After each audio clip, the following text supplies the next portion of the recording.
last night I put up the poll. Actually, I put up the poll last night. Um, I might still do it. Just do it all for Friday. I know I'm on off day.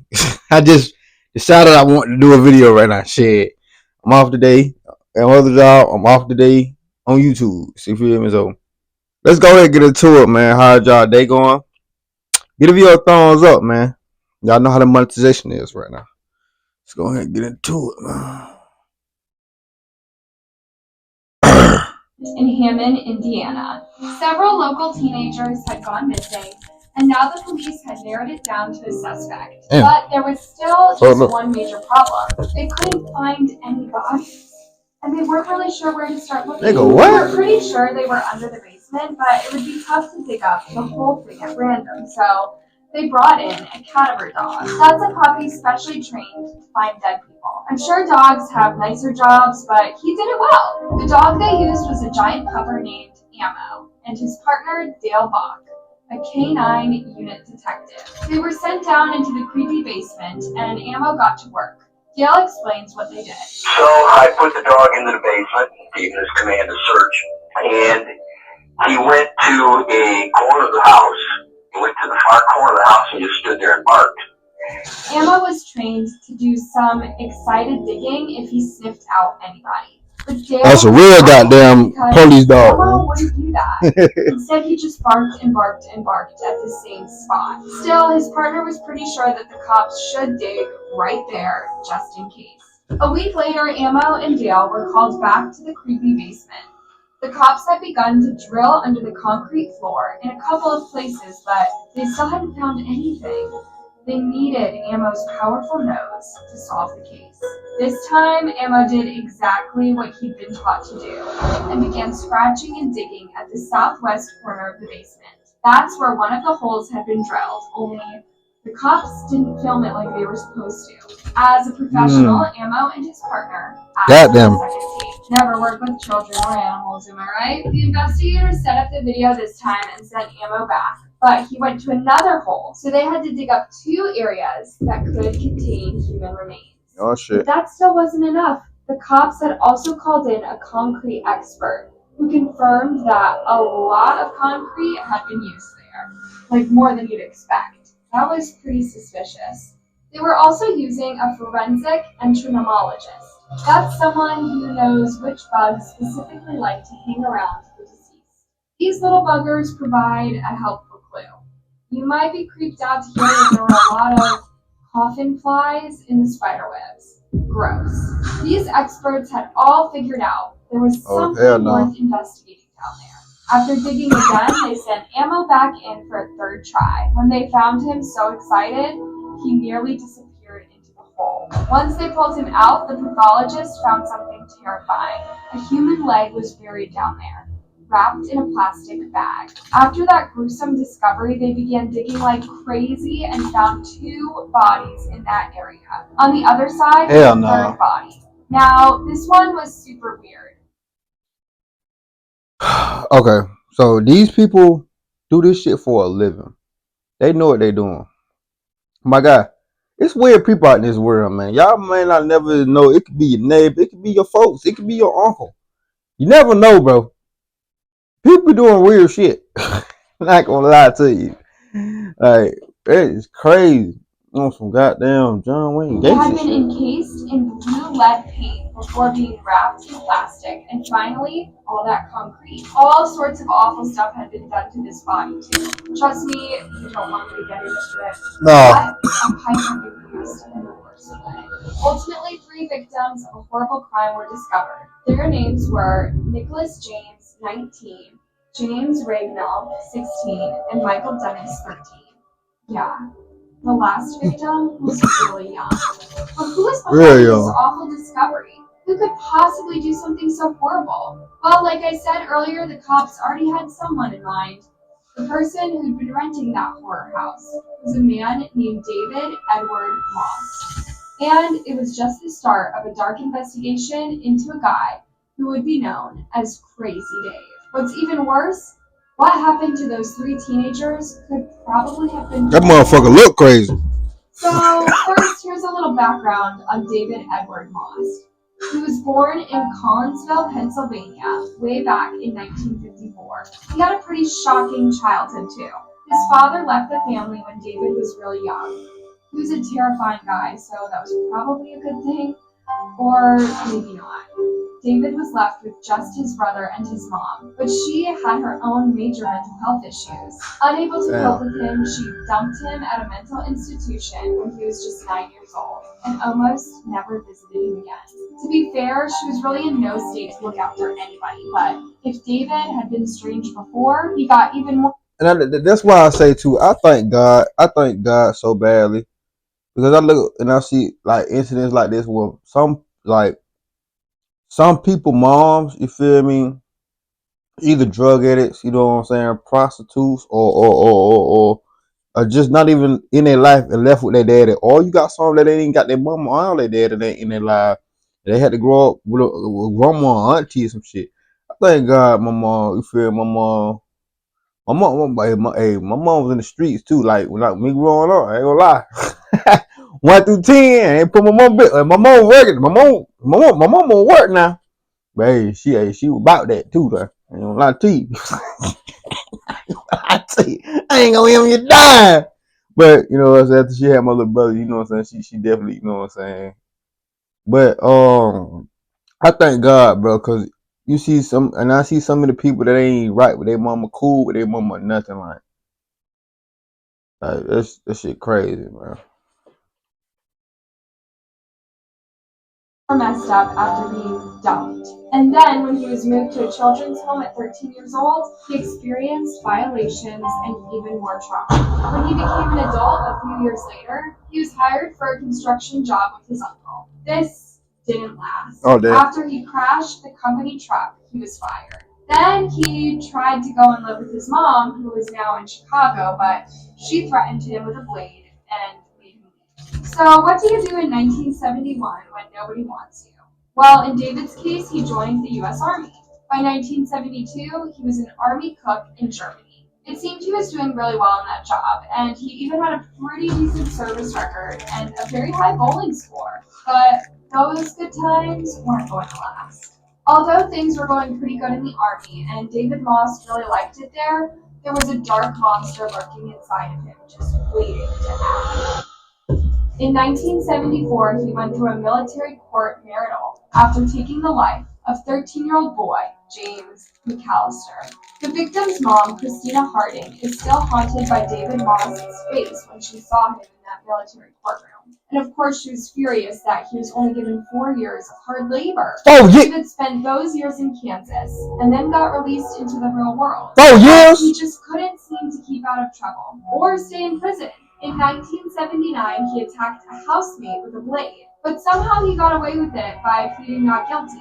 No, this makes no sense to me either. Then, in 1981, he went all out to end the life of the creep who violated him in the children's home. Well, actually, it doesn't sound like he tried all that hard. He got distracted when he met a 15-year-old boy called Elgin Jones, who ended up drowning in a local quarry.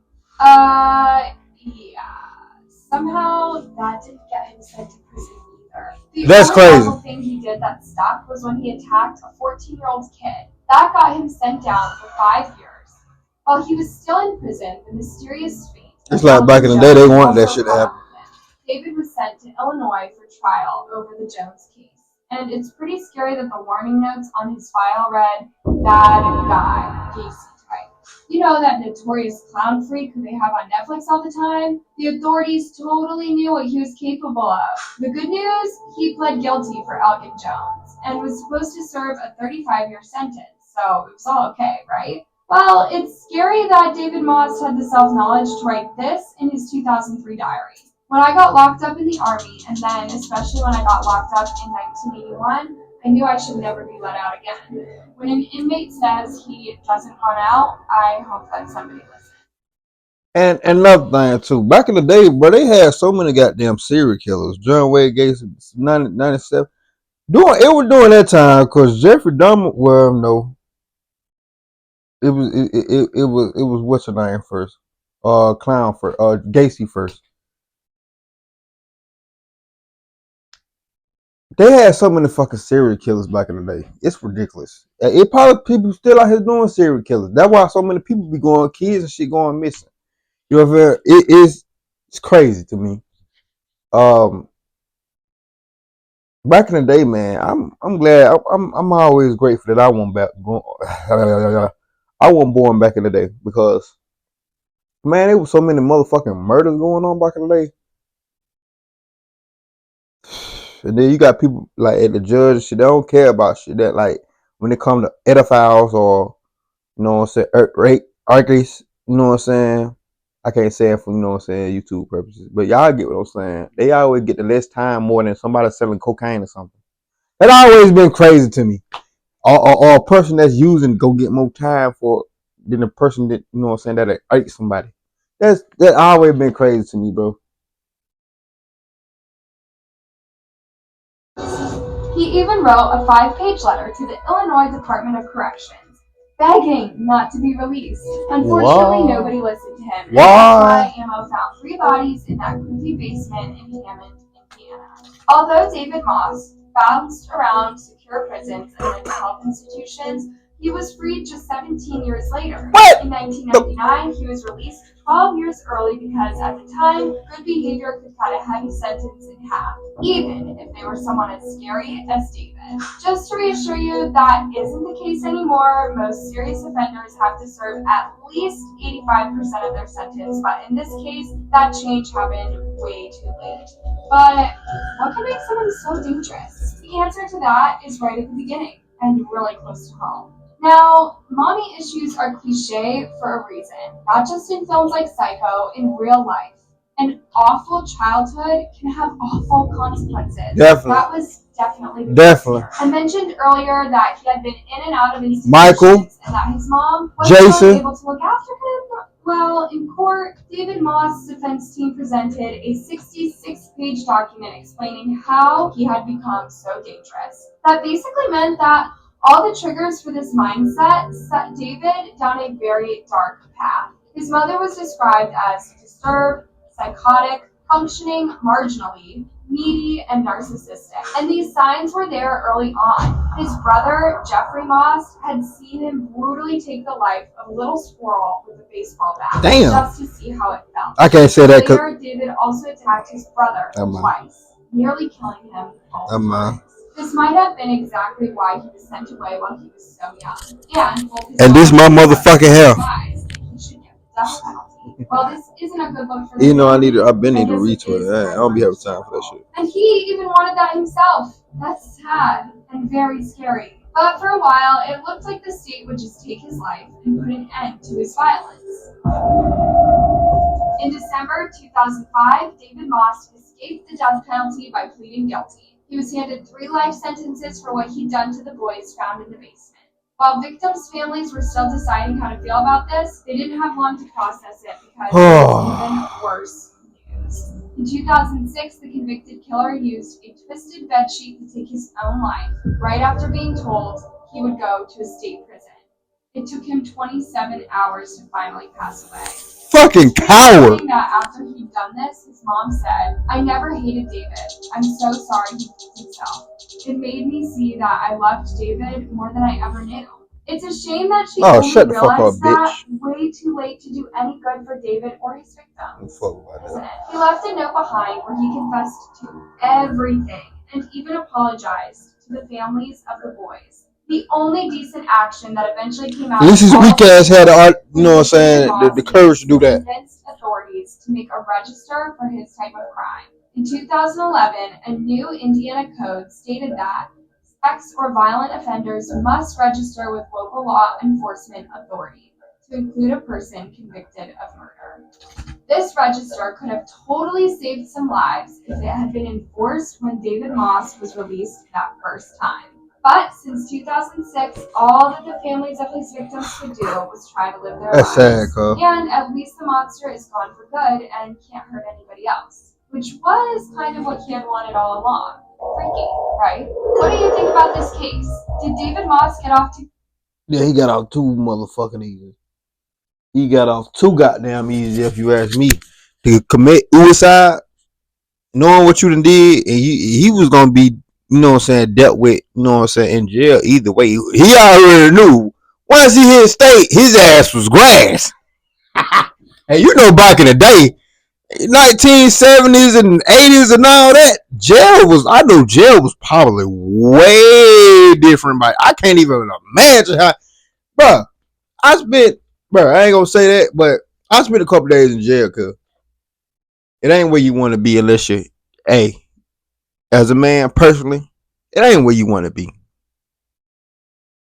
I can't imagine going there, doing what he did back in the day.